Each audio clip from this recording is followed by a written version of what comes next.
ಭಾರತ ದೇಶದ ಸರ್ವೋಚ್ಚ ನ್ಯಾಯಾಲಯದ ನ್ಯಾಯಮೂರ್ತಿಗಳಿಗೆ ರಾಕೇಶ್ ಕಿಶೋರ್ ಎಂಬ ವಕೀಲರು ಶೂ ಎಸೆಯಲು ಪ್ರಯತ್ನ ಮಾಡಿರ್ತಾನೆ.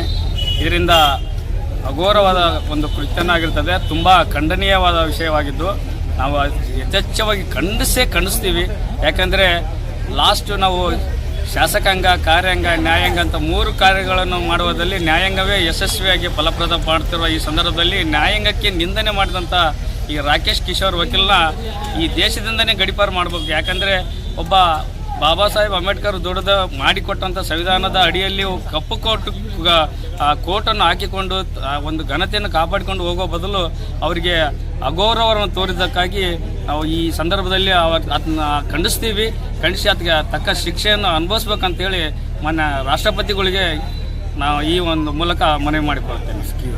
ಮಸ್ಕಿ ವಕೀಲರ ಸಂಘದಿಂದ ಮನವಿ ಮಾಡಿ ನಮ್ಮ ಸಂವಿಧಾನದ ಅಡಿಯಲ್ಲಿ ಇವತ್ತು ನಾವು ಉನ್ನತ ಸ್ಥಾನದಲ್ಲಿರ್ತಕ್ಕಂಥ ನ್ಯಾಯಮೂರ್ತಿಗಳಿಗೆ ರಾಕೇಶ್ ಎಂಬ ವಕೀಲರು ಸೂಚಿಸಿರ್ತಕ್ಕಂಥದ್ದು ನಮ್ಮ ಭಾಳ ಏನಾಯ ಕುರಿತು ಅಂತ ಹೇಳ್ಬೇಕಾಗ್ತದೆ. ಯಾರು ವಕೀಲರಾಗಿರಲಿ ಯಾರು ಅದು ಘನತೆ ಗೌರವವನ್ನು ನಾವು ಕಾಪಾಡ್ಕೋಬೇಕು. ನಾವು ಸಮಾಜದಲ್ಲಿ ಉನ್ನತ ಸ್ಥಾನದಲ್ಲಿ ಇರ್ತಕ್ಕಂಥ ನಾವು ಇವತ್ತು ಅವ್ರಿಗೆ ಅಗೌರವ ಆಗೈತೆ ಅಂದ್ರೆ ಅವ್ರು ಏನೋ ನಡ್ಕೊಂಡ್ರೂ ಅದಕ್ಕೆ ನಾವು ಕಾಯ್ದೆ ಪ್ರಕಾರ ಉತ್ತರ ಕೊಡಬೇಕಾಗಿತ್ತು. ಬಟ್ ಆ ಥರ ಮಾಡ್ತಕ್ಕಂಥದ್ದು ಅದು ಖಂಡನೀಯ.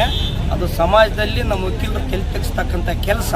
ಅದು ಅವ್ರು ಏನೋ ತಪ್ಪು ಮಾಡಿದ್ರೂ ಅವರು ಅದ್ರ ಕಾನೂನು ಪ್ರಕಾರ ಹೋರಾಟ ಮಾಡಿ ಅವ್ರದ್ದು ನ್ಯಾಯ ಪಡ್ಕೋಬೇಕಾಯ್ತು. ಅದು ಮಾಡಿರ್ತಕ್ಕಂಥದ್ದು ಅದು ಖಂಡನೀಯ. ಈ ವಿಚಾರವಾಗಿ ನಮ್ಮ ಎಲ್ಲ ವಕೀಲರ ಸಂಘದಿಂದ ಅಂದರೆ ರಾಜ್ಯ ಮತ್ತು ಜಿಲ್ಲಾ ಮತ್ತು ತಾಲೂಕು ಮಟ್ಟದಲ್ಲಿ ವಕೀಲರು ಇದರ ಬಗ್ಗೆ ಅದನ್ನ ಖಂಡನೀಯ ವಿಚಾರವಂತ ತೆಗೆದುಕೊಂಡು ಮತ್ತು ನ್ಯಾಯಾಲಯ ಮಸ್ಕಿ ವಕೀಲ ಸಂಘದ ವತಿಯಿಂದ ಇವತ್ತು ತುರ್ತು ಸಭೆಯನ್ನು ಕರೆದು ಎಲ್ಲ ವಕೀಲರ ಅಭಿಪ್ರಾಯವನ್ನು ಪಡೆದುಕೊಂಡು ಎಲ್ಲರೂ ನಮ್ಮ ಇವತ್ತು ಗೌರವ ಮಾನ್ಯ ನ್ಯಾಯಮೂರ್ತಿಗಳಿಗಾಗಿರ್ತಕ್ಕಂಥ ಅಗೌರವವನ್ನು ಅವ್ರು ರಕ್ಷಣೆ ಮಾಡೋಕ್ಕೂ ಅವ್ರಿಗೆಲ್ಲರಿಗೆ ಕಾಯ್ದೆಬದ್ಧವಾಗಿ ಅವರಿಗೆ ಶಿಕ್ಷೆ ಕೊಡಬೇಕು ಅಂತ ವಿಚಾರ ಇಟ್ಟುಕೊಂಡು ನಾವು ವರ್ಕನ್ನು ಸಸ್ಪೆಂಡ್ ಮಾಡಿ ನಾವೆಲ್ಲರೂ ಇವತ್ತು ನಮ್ಮ ತಹಸೀಲ್ ಆಫೀಸಲ್ಲಿ ನಡೀತಕ್ಕಂಥದ್ದು ನಮ್ಮ ನ್ಯಾಯಾಲಯ ನಡೀತಕ್ಕಂಥ ವರ್ಕ್ನಿಂದ ನಾವು ಹೊರಗುಳಿದು ಅವ್ರ ನ್ಯಾಯಾಧೀಶರಿಗೆ ಒಂದು ಒಳ್ಳೆಯ ಗೌರವ ಕೊಡಬೇಕು ಅನ್ನೋ ದೃಷ್ಟಿಕೋನ ಇಟ್ಟುಕೊಂಡು ಮತ್ತು ಸಮಾಜದಲ್ಲಿ ಸಂವಿಧಾನ ಎತ್ತಿಡಿಬೇಕು ಅಂತ ದೃಷ್ಟಿಕೋನ ಇಟ್ಟುಕೊಂಡು ಇವತ್ತು ನಾವು ಸ್ಟ್ರೈಕ್ ಮಾಡಿ ನಾವು ಒಂದಿನ ಕೆಲಸದಿಂದ ಹೊರಗುಳಿಸ್ತೇವೆ ಅಂತ ಈ ಮೂಲಕ ಹೇಳ್ಕೊಳ್ಳೋಕೆ ಇಷ್ಟಪಡ್ತೀವಿ. ಮಾನವನ ಜೀವನದ ಪ್ರತಿಯೊಂದು ಹಂತ ತನ್ನದೇ ಆದ ಸೌಂದರ್ಯನ ಹೊಂದಿದೆ.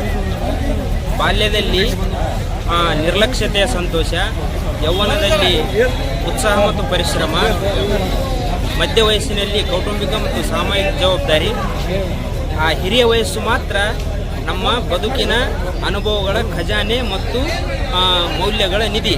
ಆದರೆ ಆ ವಯಸ್ಸನ್ನು ಮೀರಿ 70-75 ವಯಸ್ಸನ್ನು ಮೀರಿ ಒಬ್ಬ ತಾಳ್ಮೆ ವಹಿಸಬೇಕಾಗಿರ್ತಕ್ಕಂಥ ವಕೀಲ ರಾಕೇಶ್ ವಕೀಲರು ಘನತೆವೆತ್ತ ಸುಪ್ರೀಂ ಕೋರ್ಟ್ ನ್ಯಾಯಾಧೀಶರಿಗೆ ಶೂವನ್ನು ಎಸೆತಾ ಇದ್ದಾರೆ ಅಂತಂದರೆ ಇದು ನ್ಯಾಯಾಂಗ ವ್ಯವಸ್ಥೆಗೆ ಮತ್ತು ಸಂವಿಧಾನಕ್ಕೆ ಒಂದು ವಿರುದ್ಧವಾದಂಥ ಕೃತ್ಯವನ್ನು ಅವರು ಮಾಡಿದ್ದಾರೆ ಅಂತಂದು ನಾವು ಈ ಮಸ್ಕಿ ವಕೀಲರ ಸಂಘದಿಂದ ಇಲ್ಲಿ ಎಲ್ಲರೂ ನ್ಯಾಯಾಲಯದಲ್ಲಿ ಕಾರ್ಯಕಲಾಪವನ್ನು ಬಹಿಷ್ಕಾರವನ್ನು ಈ ಮಸ್ಕಿ ವಕೀಲರ ಸಂಘದಿಂದ ಮಾಡಿದ್ದೇವೆ ಅಂತಂದು ಹೇಳ್ತೇನೆ. ನಮ್ಮ ದೇಶದ ಸರ್ವೋಚ್ಚ ನ್ಯಾಯಾಲಯದಲ್ಲಿ ಮುಖ್ಯ ನ್ಯಾಯಾಧೀಶರಾದ BR ಗವಾಯಿ ಅವರಿಗೆ ನಮ್ಮ ಸುಪ್ರೀಂ ಕೋರ್ಟಿನ ವಕೀಲರಾದಂಥ ರಾಕೇಶ್ ಕಿಶೋರ್ ಅವರು ಅಗೌರವವಾಗಿ ನಡೆದುಕೊಂಡಿದ್ದು ನಮ್ಮ ಮುಖ್ಯವಾದ ನ್ಯಾಯಮೂರ್ತಿಗಳಿಗೆ ಅಗೌರವ ತೋರಿಸಿರುವುದರಿಂದ ಆ ಘಟನೆಯನ್ನು ತೀವ್ರವಾಗಿ ಖಂಡಿಸುತ್ತಾ ನಮ್ಮ ಮಸ್ಕಿ ನ್ಯಾಯಾಲಯದಲ್ಲಿ ಇಂದು ಕೋರ್ಟ್ ಕಲಾಪವನ್ನು ಬಹಿಷ್ಕಾರ ಮಾಡಿದ್ವಿ. ಮಸ್ಕಿ ನ್ಯಾಯಾಲಯದಿಂದ ನಾವು ಇಂದು ಕೋರ್ಟ್ ಕಲಾಪವನ್ನು ಬಹಿಷ್ಕಾರ ಮಾಡಿದ್ದು ಸುಪ್ರೀಂ ಕೋರ್ಟ್ನ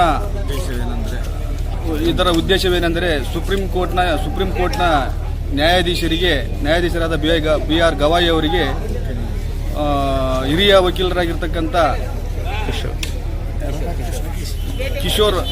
ರಾಕೇಶ್ ಕಿಶೋರ್ ಅವರು ಅವಮಾನ ಮಾಡಿದ್ದಾರೆ ಶೂ ಎಸೆತದ ಮೂಲಕ.